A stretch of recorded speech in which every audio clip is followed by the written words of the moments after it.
தமிழ் இன்டர்வியூல பயங்கரமா இவர் பேசி அதெல்லாம் ஃபுல் வைரல் ஆகி உங்களுக்கே வந்திருக்கும்னு நினைக்கிற நியூஸ். இப்போ தமிழ்நாட்டில் சுராஜ் சார்னா பயங்கர ஃபேமஸ். படம் வர்றதுக்கு முன்னாடியே இவருடைய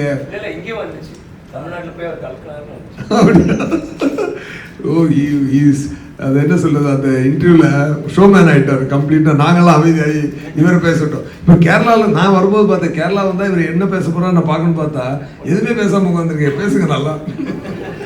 അല്ല, അതിൻ്റെ ആ കഷ്ടപ്പാട് പറഞ്ഞല്ലോ, ഒരു 16 മിനിറ്റിൻ്റെ കഥ. ശരിക്കും എനിക്ക് മലയാളം പോലും നേരെ ചൊവ്വേ സംസാരിക്കാൻ അറിയില്ല. എന്നെ ഫസ്റ്റ് ഡേ തമിഴിൽ കൊണ്ടുപോയിട്ട് തന്നതാണ് സിംഗിൾ ഷോട്ട് ഒരു കുത്ത് ഡയലോഗ്. ഞാൻ ചോദിച്ചു, സിനിമ ഫുള്ളേ ഉണ്ടല്ലോ, ഇനിയിപ്പോൾ ഞാൻ സാർ ഇത് എൻ്റെ ഫുള്ള സിനിമയാണോ? ഇല്ല സാറിൻ്റെ ഡയലോഗ് മാത്രമാണ് എന്ന് പറഞ്ഞിട്ട് കറക്റ്റ് ഇതെല്ലാം പഠിച്ച് അത് എനിക്ക് മാത്രമേ അറിയൂ ആ കഷ്ടപ്പാട്. എന്തായാലും അതിന് ഗ്രേറ്റ് സപ്പോർട്ടായിരുന്നു എല്ലാവരും, സാറായാലും.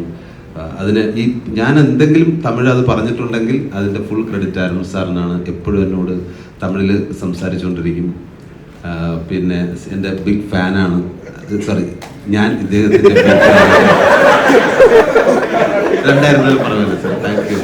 അല്ല, ടങ് ട്വിസ്റ്റൊക്കെ വരാണ്. അപ്പോൾ അദ്ദേഹത്തിന് എത്രയോ പടങ്ങൾ നമ്മൾ ഒരുപാട് കണ്ടിട്ടുണ്ട്. ഇപ്പോൾ ഇവിടെ തമിഴ് പടമായിട്ട് തന്നെയാണ് നമ്മൾ കാണുന്നത്. എനിക്ക് ഭയങ്കര ഇഷ്ടം ഇത്രയും ഒരു വലിയ ആക്ടറോടൊപ്പം ഷെയർ ചെയ്യാൻ പറ്റിയതിൽ. അതുപോലെ വിക്രം സാർ എന്ന് പറയുന്നത് നമുക്കെല്ലാവർക്കും അറിയാം, മലയാളികളുടെ ഒരു സ്വത്താണ്. അദ്ദേഹത്തിൻ്റെ ഓരോ വളർച്ചയിലും നമ്മൾ മലയാളികൾ ഓരോരുത്തരും അഭിമാനിക്കുന്നുണ്ട്. ഇപ്പോൾ അന്യൻ എന്ന ആ ഒറ്റ ചിത്രം കൊണ്ട് ഇന്ത്യയിലുള്ള എല്ലാ പ്രേക്ഷകരുടെയും മനസ്സ് പിടിച്ചു പറ്റിയ ഒരാക്ടറാണ്. അദ്ദേഹത്തിൻ്റെ കൂടെയൊക്കെ എനിക്ക് സ്ക്രീൻ ഷെയർ ചെയ്യാൻ പറ്റിയത് വലിയൊരു ഭാഗ്യമായിട്ട് കാണുന്നു. എല്ലാത്തിനും താങ്ക്സ് ഗോഡ്.